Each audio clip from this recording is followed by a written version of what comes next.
spite of the opioid epidemic, in spite of all of the media coverage that's trying to bring to light what's going on behind the pharmacy counter, it continues, and it continues unabated.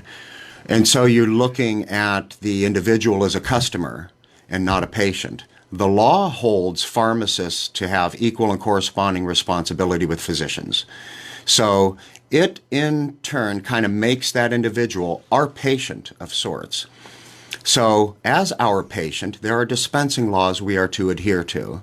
This survey is showing that the vast majority of pharmacists are filling one prescription per minute, less than per minute. It is impossible to comply with dispensing rules at that rate. You can't do it. You could spend 30 seconds just getting the information on the front end. You have to be able to spend a couple minutes to allow us to have our education, the information you gave us, and decide whether or not this is something that I should put in a bottle and put a label on it and call it your property. And then to not take a couple of minutes to go over, as the people intend, to go over and have conversation. So there's three distinct areas of the law. Information on the front end, give me time to look to make sure everything is safe, it's not going to interact with other medications. And then third is to sit down maybe and just have a few minutes and let you pick my brain. Question number 1. I feel that I have adequate time to complete my job in a safe and effective manner. Strongly disagree. 716 out of the 2,200 chain pharmacists answered, I strongly disagree. I have adequate time to be safe. 913 said, I disagree that I have time to be safe and effective. I feel that my employer provides a work environment that allows for safe patient care.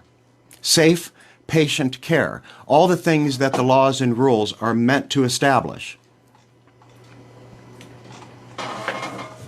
Safe. 1,400 chain pharmacists out of the 2,200 either disagreed or strongly disagreed with their employer providing them with an environment that allows safe patient care.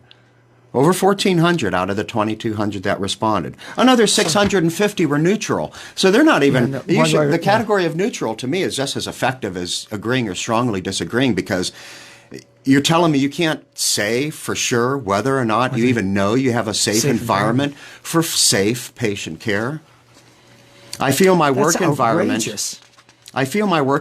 has sufficient pharmacist staffing to allow for safe patient care.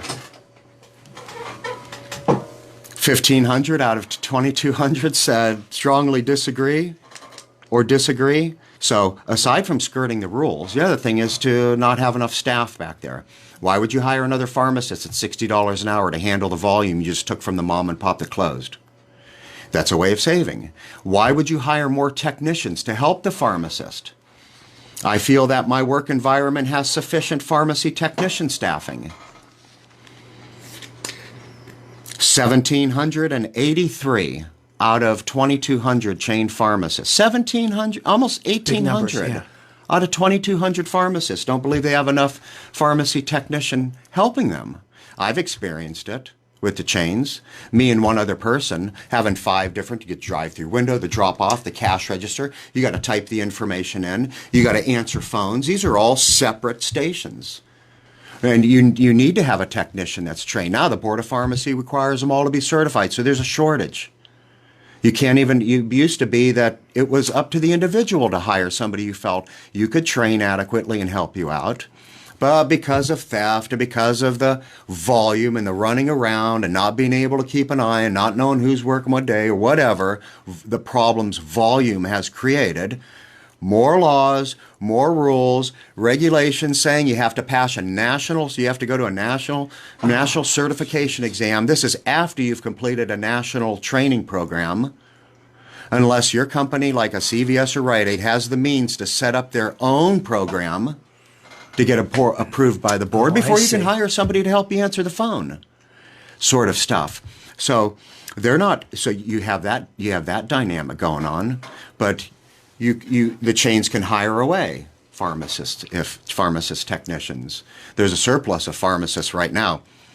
The reason why these pharmacists don't want to speak out is their $55, $60 an hour wage is threatened by the 15 that are waiting outside the door should you be let go.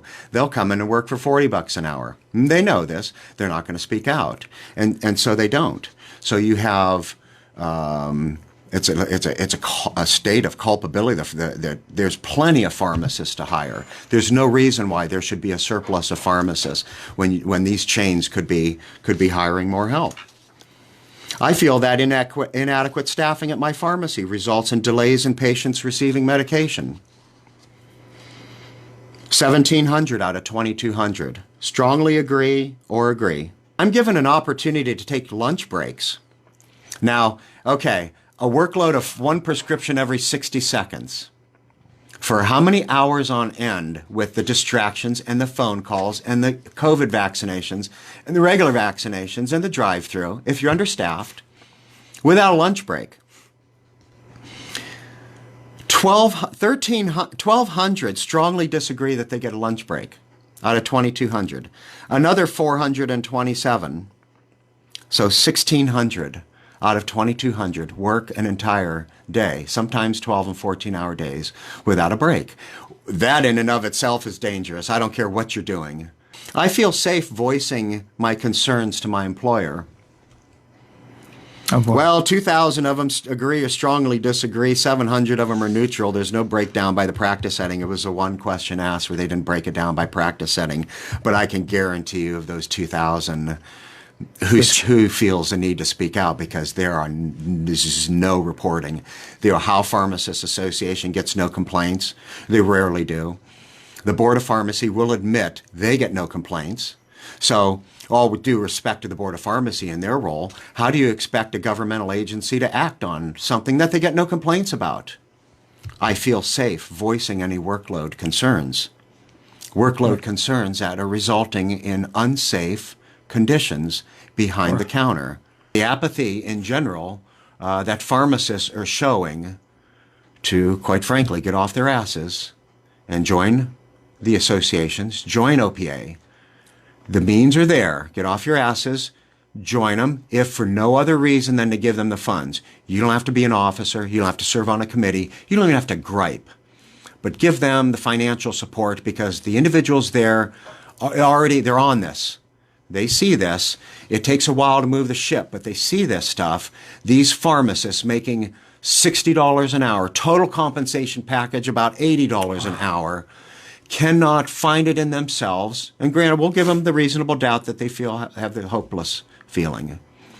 Well, it's time to give that up, this sorry about me sort of stuff, and fight back a little bit, because you're educated, you're trusted, you're respected, and more importantly, the Board of Pharmacy expects these responsibilities.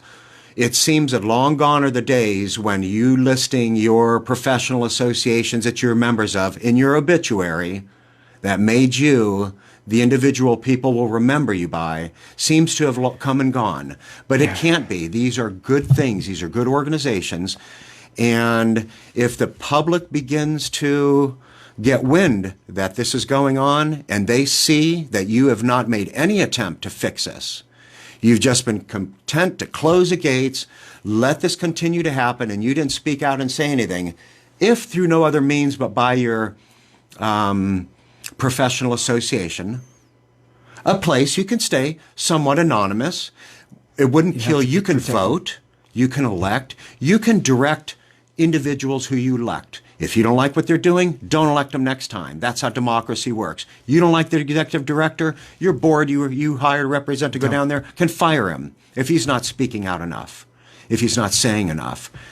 But don't let this stuff reach the public, and it's going to. Our group is going to do what we need to do. And again, if that's a billboard on I-71 or through... When soon. will it be official? Yeah, soon. You can't say? Okay. No, not yet. But you'll see the full page ad in the newspaper. Okay. And we will bring pressure to bear to those who believe that customers are not patients, that they can fill prescriptions at this pace without furthering the public, and that pharmacists can continue in their apathy and not get involved by the professional means that are available to them to fix it. No more excuses.